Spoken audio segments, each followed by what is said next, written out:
दहेज से उपजी पीड़ा। दहेज से उपजी पीड़ा अंततः दिलों में बेचैनी पैदा करती है। महानतम सभ्यताओं के गायक अघाते नहीं हैं सभ्यता का गायन करते। जुल्म करते रहना इस समाज की असल सच्चाई है। भावनाओं को रौंदने वाले भूल जाते हैं पीड़ा को, मनुष्यता को। जो अपने साथ दुनिया के तमाम विचारों को नत्थी करके चलते हैं। गली मोहल्लों, मंच मचानों पर समानता का छौंका लगाते रहते हैं। वे ही विशाल असमानता के सागर में गोता लगाते हैं। सदियों से पीड़ा की आवाज़ उनके कानों तक नहीं पहुंच रही है। वे आवाज़ें चीखती चिल्लाती दम तोड़ रही हैं।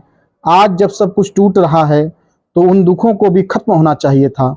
पर अफसोस, सभ्यता संस्कृति के ठेकेदार, पूंजी के लंबरदार, निजी संपत्ति के मोह से नहीं निकल पाते बाहर। बाजार की नियति है विशाल खाई पैदा करना। कुचलते सवालों के बीच सवाल पैदा हो रहे हैं। यह बौद्धिकता के हरास का दौर है। सत्ता की चौंधियाई हनक में हाँ मिलाने का दौर है। पर अब जो सवाल सदियों से हमारा पीछा कर रहे हैं उनका क्या करें। जो कविता में कह रहे हैं काहे को ब्याहे विदेश। लोकगीतों में चुपके से यह भी कह जाते हैं आजू की राती बाबा तोहरी महलिया बेहने सुंदर बरसात। गैर बराबरी पैदा करने वाले कुचलते हैं इन भावनाओं, संवेदनाओं को। उनके पास इन सवालों का अभी तक नहीं है कोई जवाब। निजी संपत्ति की मार कहीं का नहीं छोड़ती।